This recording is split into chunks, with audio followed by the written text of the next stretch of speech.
Displacement is not a punishment, it is heaven's divine relocation program.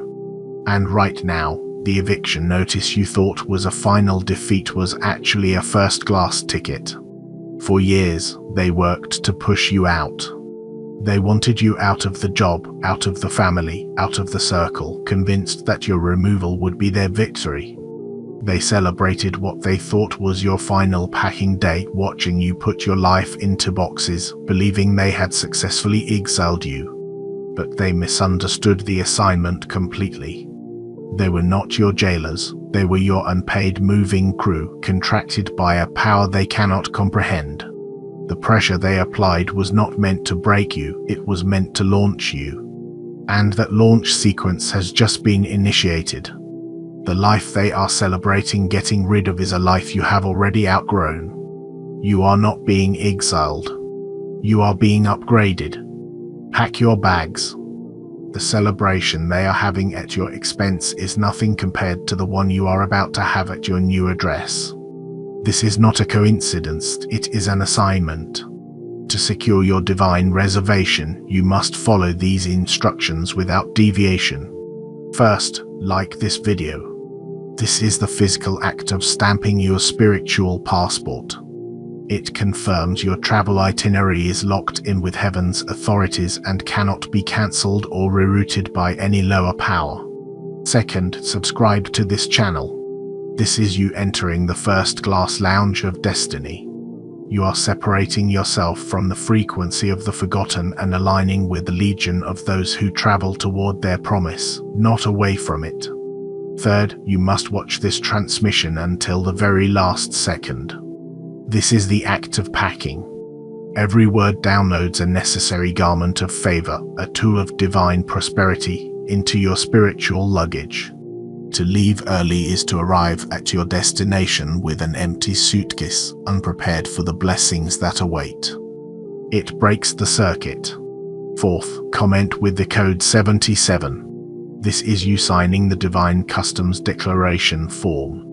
It is your official statement to the universe that you are ready and willing to receive the goods, the assets, and the untouchable luxury that heaven is importing directly into your life. Finally, once this transmission is complete, replay it in the background. Let it run while you work, while you rest, while you sleep. This saturates your environment with the destination frequency. It turns your current reality into the embassy of your new life before you even depart. Do not question the protocol. Fulfill the assignment. Chapter 1. The eviction notice that was an invitation. The document they handed you felt heavy with the weight of defeat. It was a termination letter, a rejection email, a final notice, a silent treatment that screamed your unworthiness.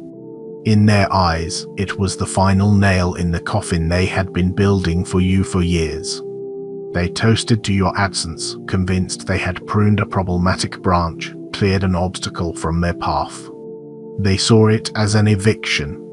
The universe, however, had it filed under invitation. What you have been experiencing is not a rejection from your old life, it is a mandatory, all expenses paid relocation from a reality that has expired. The pain you felt was not the sting of loss. It was the discomfort of spiritual packing, the ache of muscles you didn't know you had, now being used to lift you out of a place you were never meant to settle in. Think about it. Every attempt to make that old place a permanent home failed. Every time you tried to plant deep roots, the ground itself would reject them. The promotions would mysteriously fall through. The relationships would sour right when they felt secure. The foundation you tried to lay would crack under a pressure that felt deeply personal and targeted. It was the universe ensuring you never got too comfortable in your temporary housing. Even when things seemed to be going well, there was a persistent, nagging feeling in your spirit, a quiet whisper that said, "This isn't it. There's more." That was your soul's internal GPS trying to tell you that you were in a temporary stopover, not your final destination. You tried to ignore it, to decorate the temporary housing, to convince yourself that this was good enough. but the universe loves you too much to let you settle for good enough. The very air in that old environment had become thin, spiritually unbreathable. You felt a constant, low-grade exhaustion, a sense of moving through molasses, because your very cells were rejecting the low frequency of your surroundings. That persistent headache, that unexplained fatigue, that feeling of being a foreigner in your own life, it was your spirit suffocating, sending out distress signals that the physical body interpreted as illness and burnout. It was a divine allergy to mediocrity, an immune response to a reality that was poisoning your potential. Those people, the ones who signed the eviction notice with triumphant smiles, were merely celestial contractors. They were hired by a higher power to do a job they were not even aware they were performing. Their spiritual job description, had they been able to read it, would say, task, apply consistent and targeted pressure to the subject. Objective, force subject to abandon their comfort zone and initiate launch sequence into a higher orbit. Payment, the subject's departure will trigger your own accelerated karmic lessons. Their jealousy was not just about your accomplishments, it was a deep, spiritual allergy to the light you carry. Your frequency was a high-pitched hum that disrupted their comfortable static. Your presence was a mirror that reflected their own compromises and insecurities, and they could not stand the reflection. So, their system, by its very nature, had to expel you. It was a biological, energetic rejection. They thought their gossip was tearing you down, but it was actually tearing down the walls of your prison, brick by painful brick. Their slander was the spiritual equivalent of packing tape, sealing up the boxes of your past so you could no longer unpack them and live there. Their sabotage was the act of dismantling the old furniture of your former life, the pieces that would never fit into the spacious rooms of your future mansion. They believed they were writing the final chapter of your story, but they were merely the disgruntled stagehands clearing the set for the main act, which is about to begin. The universe needed them to be annoying. It needed them to be unbearable. Their antagonism was the alarm clock you couldn't snooze. It was the constant, irritating noise that forced you to seek true silence, true peace, which could never be found in their presence. Their celebration of your departure is a hollow, temporary affair. It's the nervous laughter of people who just removed the single pillar that was holding up their entire fragile structure. The initial euphoria they feel will quickly curdle into a strange, unidentifiable anxiety. They will look around the room, once filled with your light, even a light they resisted, and feel only a cold, sterile emptiness. They will find that the very thing that gave their group its cohesion was their shared opposition to you. Without you as the central organizing principle, their alliance has no purpose, no gravity. They will soon discover that your presence, even in opposition, was providing a form of stability for them. They defined themselves by being against you. Now that you are gone, they have no one to push against, and they will collapse inward under the weight of their own emptiness. The silence you leave behind will be a deafening roar in their souls, a vacuum that pulls all their own unresolved issues to the surface. Their party is a funeral for their own relevance. Your celebration, on the other hand, is a coronation. In the coming days, you will witness the first signs of their collapse. An organization they lead will suddenly falter. A project they stole credit for will publicly fail. Infighting will erupt within their circle as they, lacking a common target in you, turn on each other. You will hear whispers through the grapevine. A key ally of theirs will suddenly abandon them. A source of their funding will mysteriously dry up. This is not for you to gloat over, it is for you to observe as confirmation that the divine rebalancing is underway. So now, as you stand in the rubble of what was, holding that piece of paper, understand its true nature. It is not a death certificate for your dreams. It is a golden ticket. It is a non-negotiable summons to a grander existence. The address it's sending you to is not written in ink, it is encoded in your spirit. The panic you may have felt is the last gasp of an old identity. Let it go. The universe is not asking for your opinion. It is announcing your departure. Every tear they caused you to cry watered the soil of your future paradise. The new year is not just a change on the calendar, it is a change of your cosmic address. You are moving. The celebration is not optional. It is your destiny. Chapter 2: Packing the invisible luggage. Before any significant journey, there is the process of packing. But the luggage required for this divine relocation is not made of leather or canvas. It cannot be checked at any earthly airport. For years, perhaps your entire life, you have been packing without even realizing it.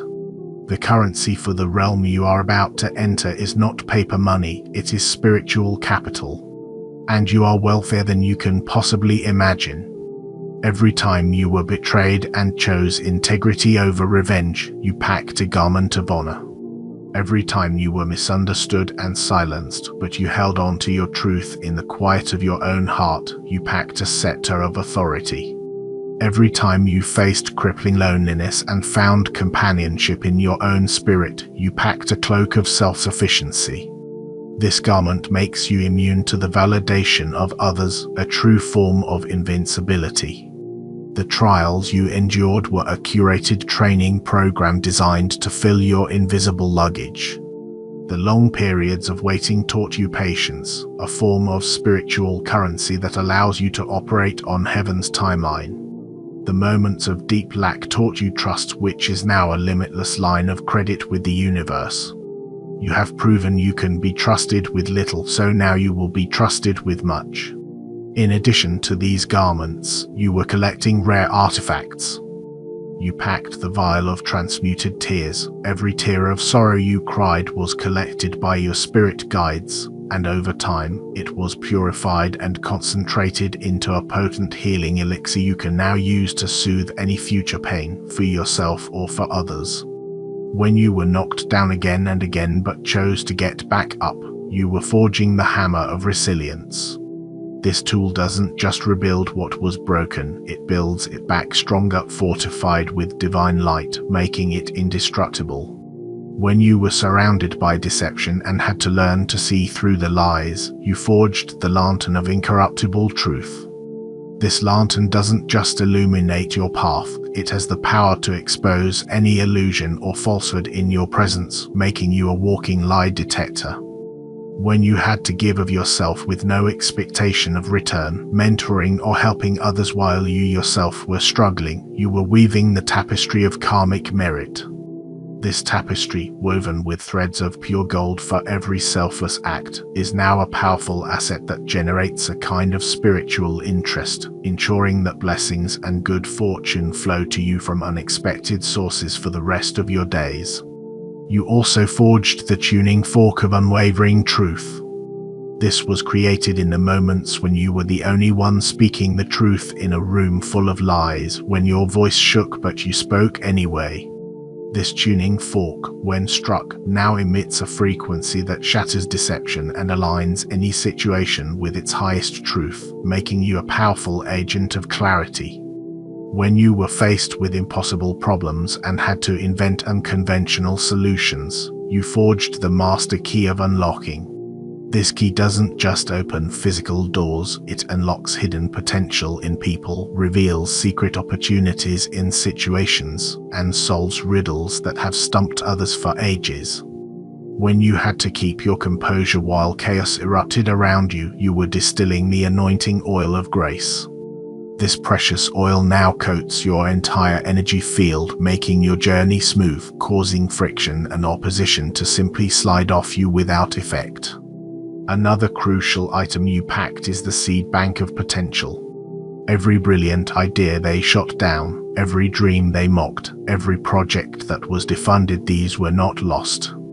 They were carefully collected and stored as potent seeds in a divine vault. In the fertile soil of your new reality, these seeds are now viable, ready to be planted, and they will grow at a miraculously accelerated rate. The process of packing was an active choice in every moment. It was the choice to speak your truth when your voice was shaking. It was the choice to show kindness to those who showed you cruelty. It was the choice to believe in a dawn you could not yet see. Each of these choices was like placing another priceless gem into your spiritual suitcase.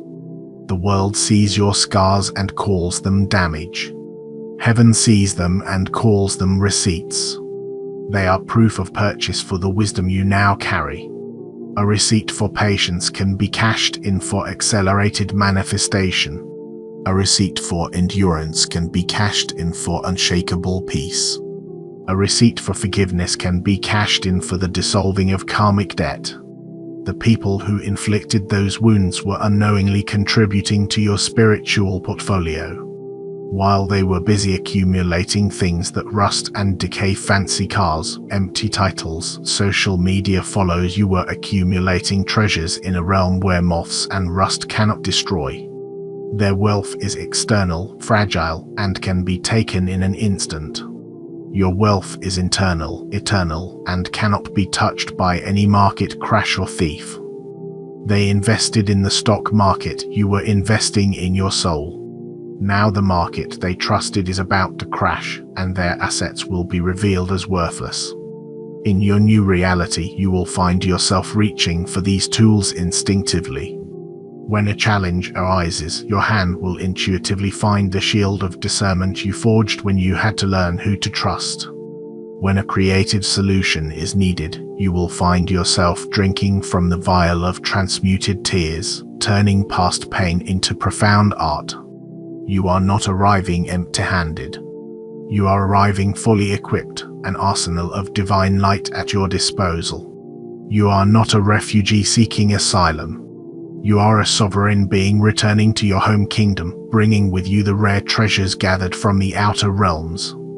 Chapter 3: The Forged Passport of Your Past. To travel between realms, one needs proper identification.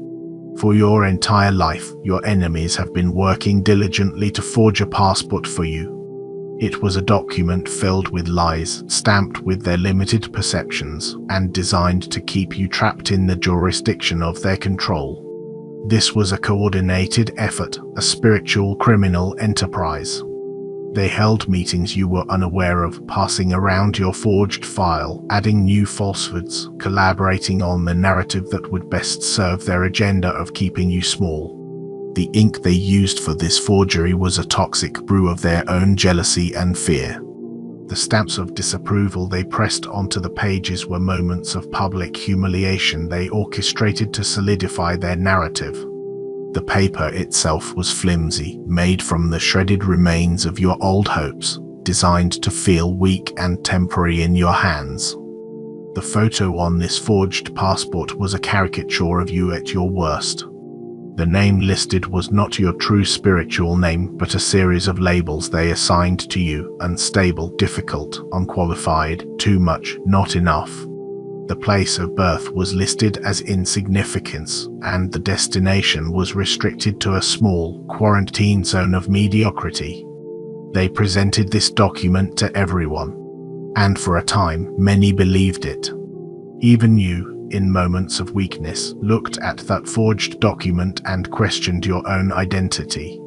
Carrying this fraudulent document for so long had tangible effects. It manifested as a chronic case of imposter syndrome, making you doubt every success. It led to cycles of self-sabotage, where you would unconsciously push away good things because the forged passport said you weren't worthy of them. It acted as a distorted magnet, attracting people and situations that would validate the lies written on it.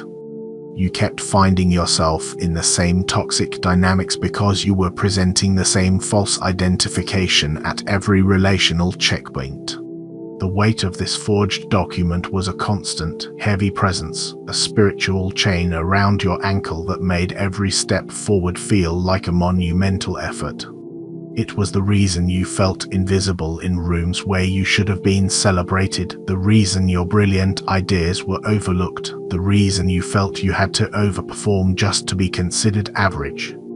You were fighting against a current of false information that was constantly being broadcast about you into the energetic field.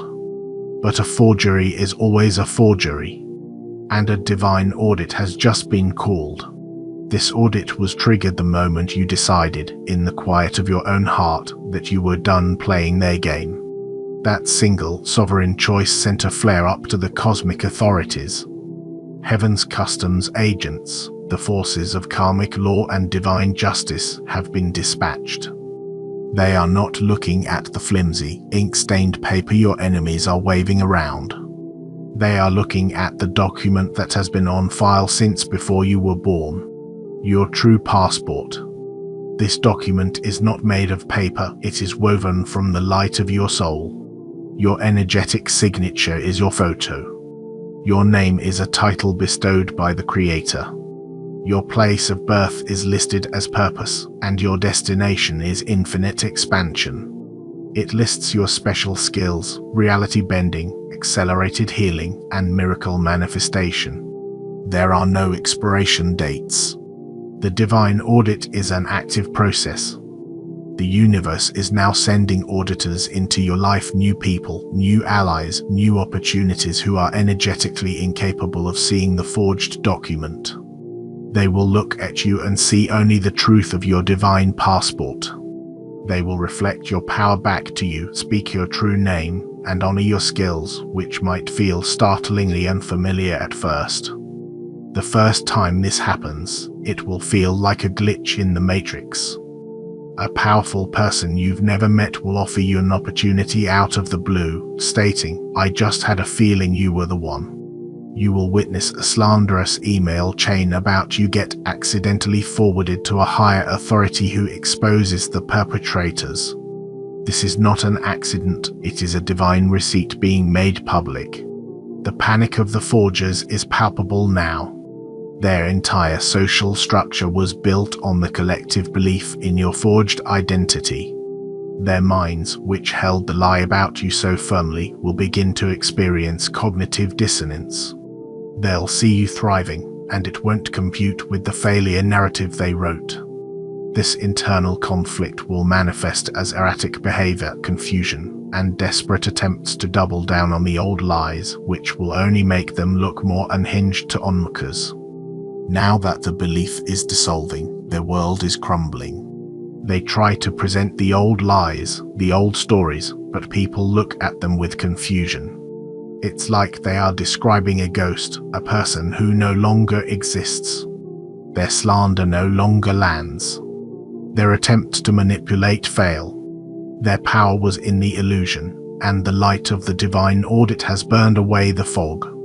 You are now being recognized by your true identification only.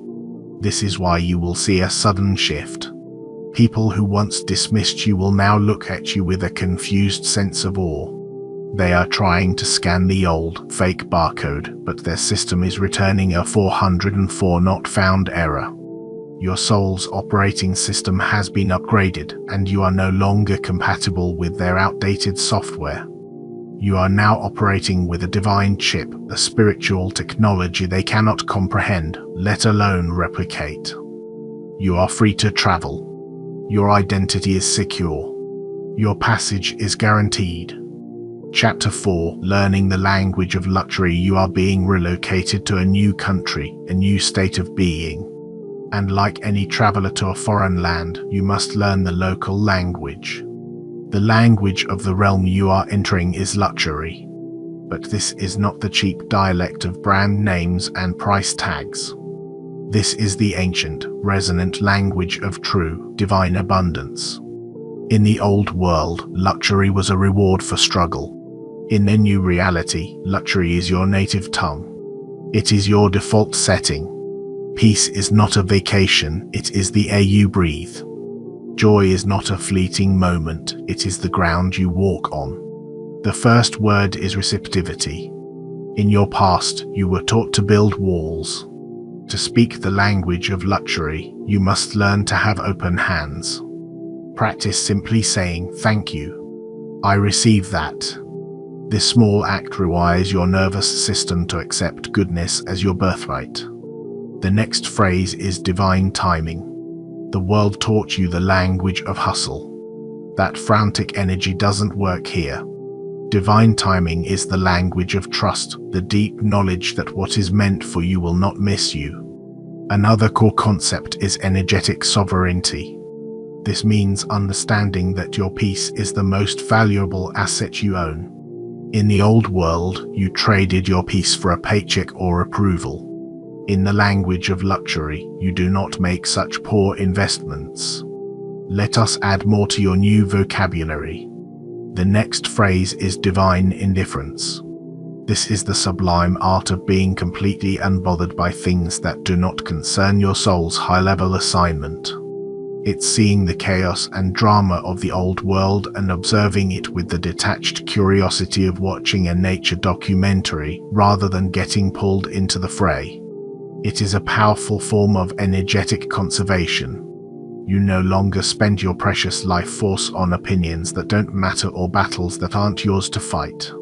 Another essential term is the sacred no. For years, your yes was cheap. You gave it away to please others, to avoid conflict, to prove your worth. The sacred no is understanding that every time you say no to a misaligned opportunity, a draining relationship, or an unreasonable request, you are casting a powerful vote for what you truly desire. It is a prayer in the form of a boundary, clearing the path for the divine yes that is waiting for you. Practice it. No, I am not available for that is a full sentence that requires no further explanation. You will also learn effortless flow. The old world spoke of no pain, no gain. In this new reality, the language is where there is flow, there is gain. You will learn to pay attention to the path of least resistance. When something feels forced, difficult, and draining, it is a sign that you are moving against the current of your destiny. When something feels easy, exciting, and energizing, even if it seems illogical, that is the universe giving you a green light. A crucial new term to master is joy as a compass. In the old reality, you made decisions based on logic, fear, or obligation. In this new territory, your joy is your primary navigation system. Before making a choice, ask your body a simple question. Does this feel expansive and joyful, or contracted and heavy? Your physical sensation is the needle of your new compass. Following joy, even when it makes no logical sense, will lead you directly to your highest timeline and most abundant outcomes. Let's add the term sacred embodiment. This is the understanding that your physical body is not a machine to be pushed and punished, but a sacred vessel, a temple for your divine light. In this new language, self-care is not an indulgence, it is a holy act. Eating nourishing food, getting proper rest, and moving your body with intention are forms of prayer. You honor the vessel so it can better hold the high frequencies of your new reality. Let's add the term divine delegation. This is the practice of consciously handing over your problems to the universe. When a worry arises, you visualize putting it in a box, labeling it for divine management, and sending it off. This is not apathy, it is the ultimate act of faith, acknowledging that a higher intelligence has access to solutions you cannot yet see. Another phrase is the currency of appreciation. In your new reality, gratitude is not a passive emotion, it is an active, transactional currency. Every time you express genuine appreciation for something, no matter how small, you are making a deposit that the universe matches with exponential interest, paying you with more and more things to be grateful for. As you practice this new language, you'll notice you still have an accent from the old world. This accent is the lingering residue of a survival mindset. It's the habit of over-explaining your sacred no. It's flinching when a blessing comes too easily. It's feeling a pang of guilt when you practice divine indifference. The goal is to become a native speaker where abundance feels like your natural state of being, not a foreign concept you're still translating. The universe will provide language tutors. People who are already fluent in this language of luxury will start to appear in your life, modeling this new way of being with grace and ease. Watch them. Learn from them. Your fluency is your passport to deeper levels of this new, luxurious reality. Do not be surprised when your very speech patterns begin to change. The language of lack is filled with hedging words like maybe, hopefully, and I'll try. The language of luxury is declarative: I am, I will, it is done. You will stop speaking about your dreams as distant possibilities and start speaking of them as current realities that are in the process of materializing. This shift in language is not just a change in semantics, it is a powerful act of creation, aligning your words with the divine will for your life. Chapter 5. Arriving at the terminal of transition. Every major journey involves a terminal, a layover, a space in between the point of departure and the final destination. This is where you are now. You have left the old country behind, but you have not yet cleared customs in the new one. This in-between space can be disorienting. It is the sacred pause, the final waiting room before your new life is called to board. This terminal is a living, conscious space, specifically designed by the universe to facilitate your transition.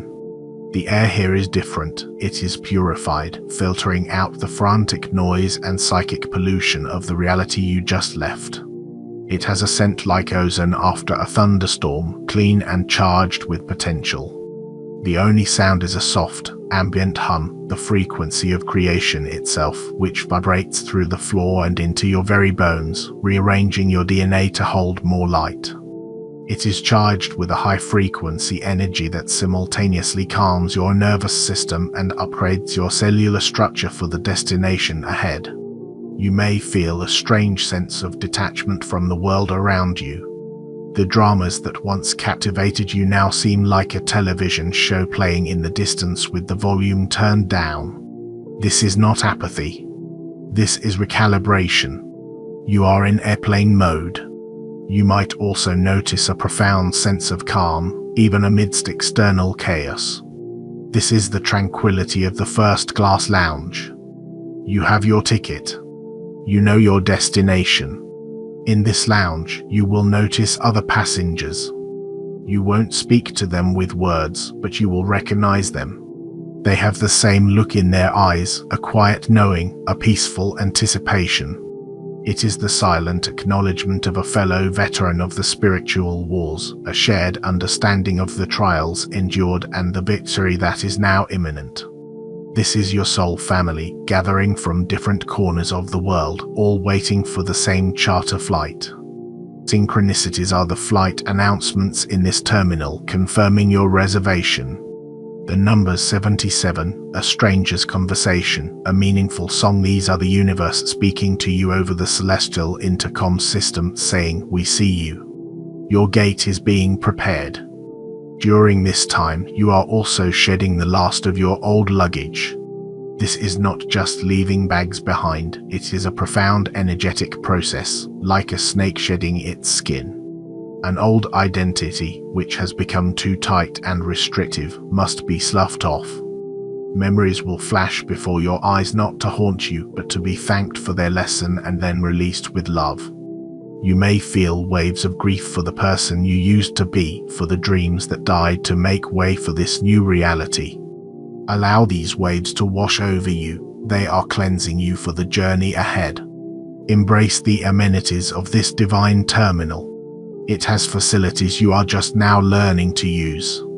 There is a celestial healing spa you can access in your meditations, where angelic beings will work on your energy field, repairing the damage from past battles. There is a dream theater where you are shown training simulations for your new life, allowing you to practice navigating your future reality before you even arrive.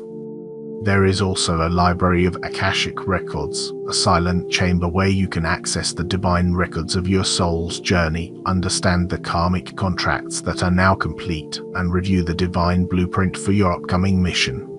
There is a frequency tuning fork chamber where you can lie down and allow celestial tones to vibrate through your being, shaking loose any remaining dense energy and aligning your chakras to the frequency of your new destination.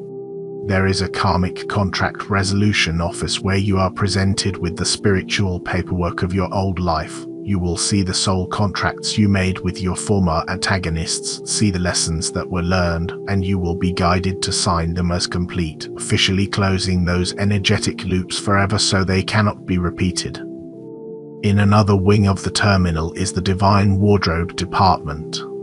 Here you will be able to energetically try on the mantles and garments of your future self. You will feel the weight of the cloak of leadership, the comfort of the robe of the healer, the brilliance of the crown of the creator. This is not fantasy, it is energetic imprinting, preparing your consciousness to fully embody the powerful roles you are about to step into. Another facility is the Hall of Mirrors of Alternate Selves. Here you will be shown glimpses of the timelines you would have experienced had you made different choices, the version of you that stayed in the toxic job, the version that never left the draining relationship. This is not to induce regret, but to instill profound gratitude and unshakable faith in the divine guidance that led you here. You see the bullets you dodged, the dead ends you were steered away from, and you understand that every no and every closed door was an act of divine protection. Do not try to rush this process. This terminal operates outside of linear time. A day in this space can accomplish the equivalent of years of healing and preparation in the old world. Your only job here is to be present, to be still, and to allow the upgrades to take place. Trying to force the boarding process is like a caterpillar trying to force its way out of the chrysalis before its wings are fully formed. It would be disastrous. Trust the divine timing of your metamorphosis. The stillness is not emptiness, it is a profound state of becoming. You are being recoded, recalibrated, and reborn for the world that awaits you. This is the final, sacred gift of a merciful creator, an antechamber of grace before you step into glory. Chapter 6, The Divine Customs Inspection. Before you can officially enter any new sovereign territory, you must pass through customs. You have arrived at the final checkpoint before you can step fully into the land of your promised luxury. This is not an inspection conducted by uniformed agents under fluorescent lights. This is a divine customs inspection of your heart, conducted by the silent, all-knowing presence of your own highest self, acting as heaven's agent. Its only goal is your ultimate freedom and to ensure you are not inadvertently smuggling contraband from the old world into the new. The prosperity and peace of your new reality are a delicate ecosystem, and they must be protected. The first thing they will scan for is bitterness. This is a highly toxic substance. You will be asked a simple, non-negotiable question: are you ready to release this? Holding on to bitterness is like trying to smuggle poison into paradise. Next, they will inspect for any traces of a victim mentality. It's the belief that life happens **Q rather than **Q. You must declare your sovereignty. I am not a victim of my history. I am the creator of my destiny. The customs agent will also search for other, more subtle forms of contraband. One is the addiction to chaos. Many souls who have endured constant struggle become unconsciously accustomed to a state of high alert. Peace can feel unsettling, even boring. You may find yourself wanting to create or engage with drama simply because it feels familiar. You must declare this addiction. You must state, I release my need for chaos. I am ready to acclimate to a baseline of profound peace. Another illegal item is illegally imported expectations. These are the rigid, preconceived notions you have about what your new life should look like.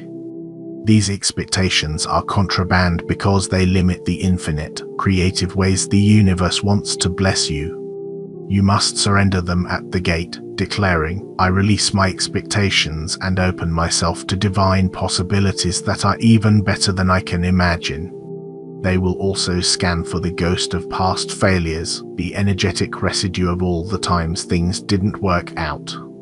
It's a heavy, dense energy that whispers, "It will probably end badly this time, too." You must declare this ghost and serve it an eviction notice from your soul. A particularly insidious piece of contraband is the vow of smallness. This is a subconscious contract you made, often in childhood or a past life, to not outshine others, to not take up too much space, to not be too much. This vow must be located in your energetic field and formally revoked.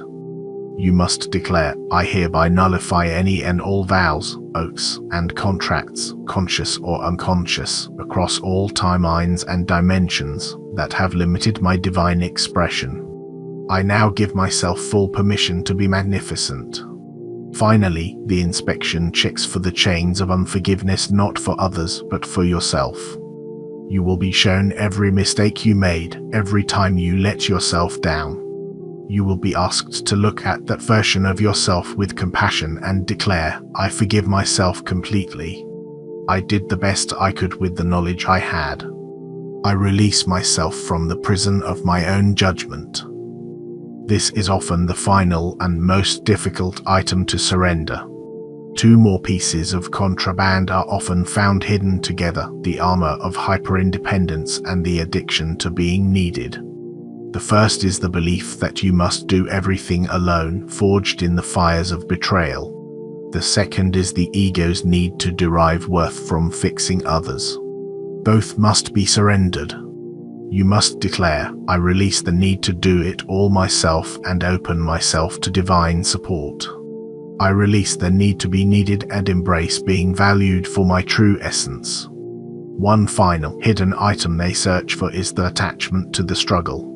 This is the deeply rooted subconscious belief that things must be difficult to be valuable. If a blessing comes too easily, this belief system will label it as suspicious or undeserved, leading to self-sabotage. You must declare this belief and release it, affirming, "I release the belief that my worth is tied to my struggle. I am worthy of ease, grace, and effortless abundance." The last piece of contraband to be declared is the idol of external saviors. This is the deeply ingrained belief that someone else, a guru, a partner, a leader, a system, holds the key to your salvation. The inspection requires you to see this belief for the illusion it is, to smash the idol within your own mind, and to step fully into your own power, declaring, "I am my own savior. All the power I need resides within me." This is the ultimate declaration of spiritual sovereignty. To complete the inspection, you must affirm your divine identity. "I am a chosen one. I am worthy of this luxury. I am ready to receive my inheritance." This inspection is not a one-time event but a final, deep scan. The universe will hold up a mirror to you, showing you every corner of your being where these contraband items are hiding. You may be shown a memory of a time you self-sabotaged, not to shame you, but to ask, "Are you ready to release this pattern?" You may feel a phantom pain from an old betrayal, not to re-traumatize you, but to ask, "Are you truly ready to let this go and declare your freedom?" Your only job is to be radically honest with yourself.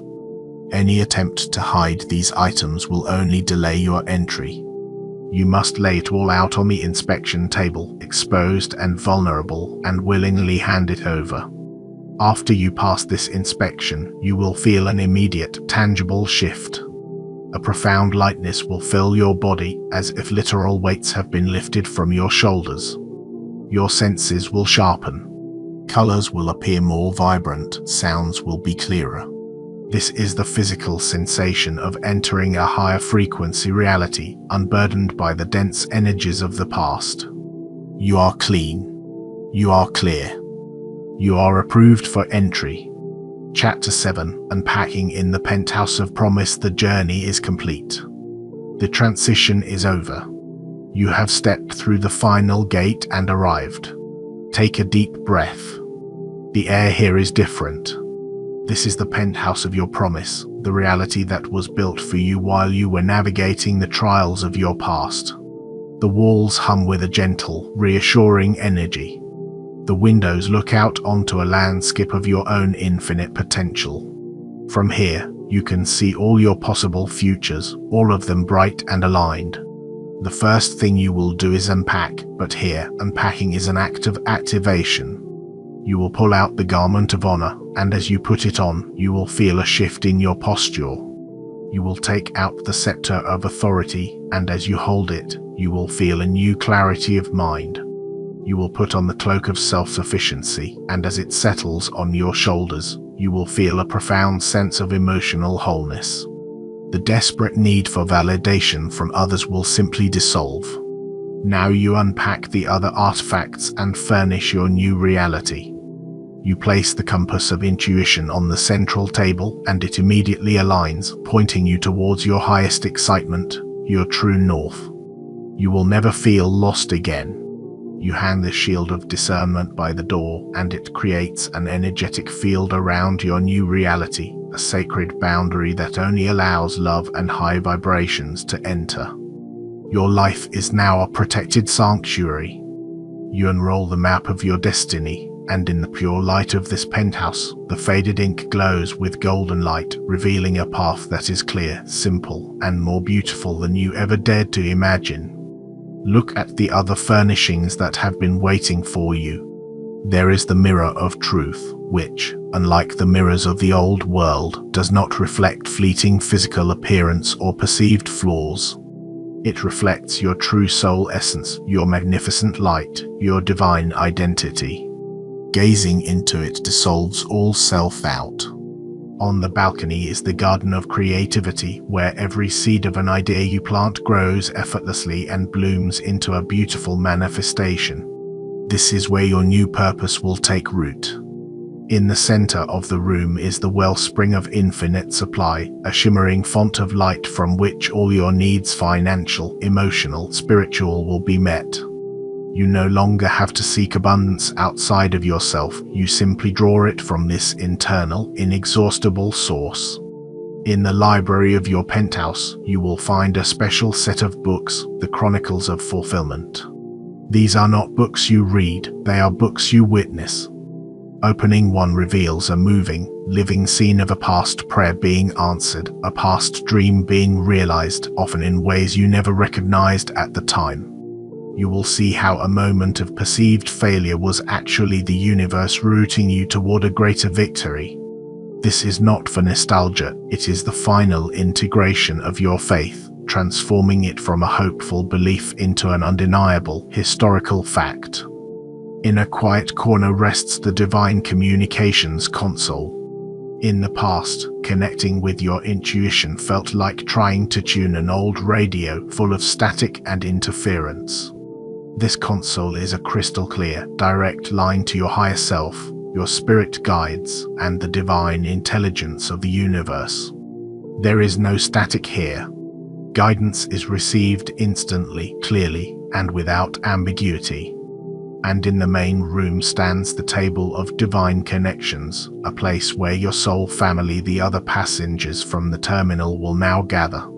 These connections will be effortless, deep, and based on mutual respect, with no power games or trauma bonds, only relationships that amplify your light. This penthouse is a smart home in the most profound sense. The very atmosphere is conscious and responds to your needs. The light softens when you need rest and brightens when you need to create. The ambient sounds are the exact frequencies required to harmonize your energy field. Food that appears is the precise nourishment your body requires at that moment. This isn't technology, it is a reality that is in perfect, conscious communion with its rightful inhabitant you. Arriving here is not the end of your journey, it is the beginning of your real assignment. The penthouse is not just a place of rest, it is your new divine headquarters.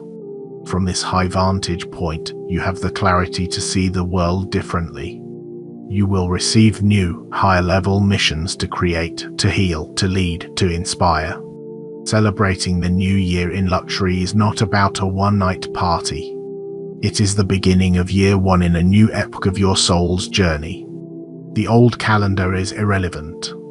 You are now operating on divine time, where every moment is the beginning of a new, luxurious reality. Your very presence in this new state of being is now your work. You will begin to affect reality just by being. Your peace will calm the storms in others. Your clarity will bring order to chaos. Your joy will be a beacon for those still lost in the dark. You are no longer just a participant in the world, you are an active architect of a new one, and this penthouse is your command center. Your first divine assignment will arrive not as a command, but as a gentle, joyful impulse. It will be an urge to do something simple: paint a certain color, write a specific sentence, visit a place you've never been. This is your first test in your new reality, to trust that small, joyful impulse without needing to logically understand it. Following it will trigger a cascade of synchronicities that reveals a much larger plan. This is how you work now, not through struggle and force, but through joy and flow.